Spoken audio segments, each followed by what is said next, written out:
Police brutality running wild in New York. Americans dragged, punched, and pepper sprayed. Woman on the ground screaming, crying after getting assaulted brutally by police.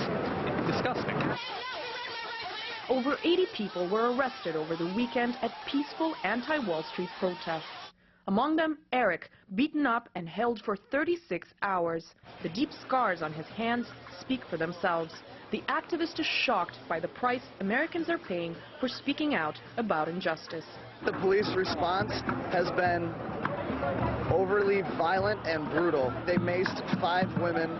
They collected them around a net and then maced them, and they weren't even warned. The captain stepped up, maced their faces, and then tried to run away and avoid cameras that were around.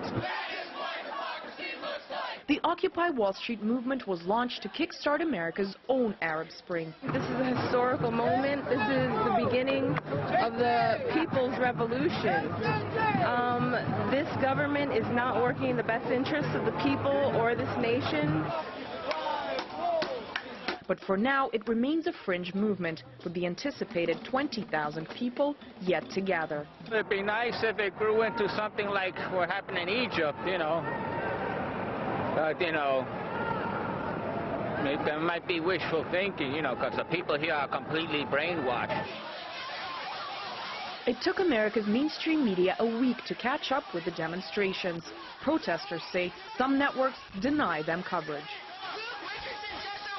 CNN and Fox, I'm really disappointed. And yesterday, the police responded in huge, extreme brutality.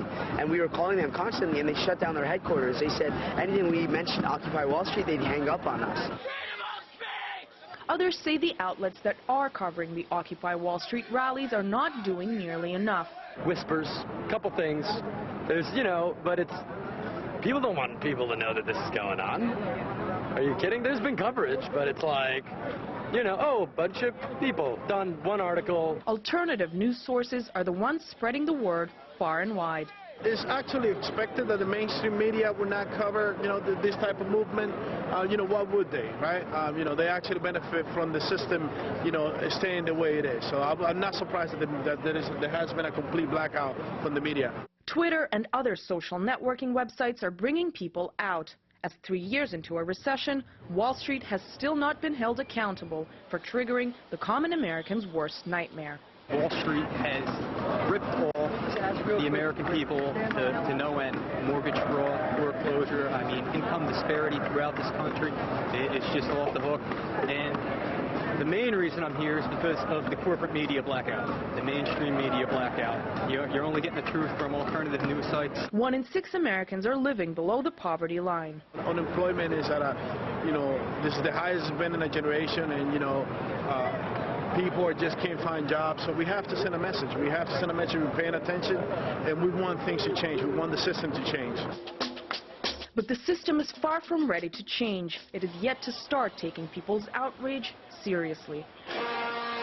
While demonstrators marched the streets of the financial district, bankers shamelessly toasted life with champagne right in their faces.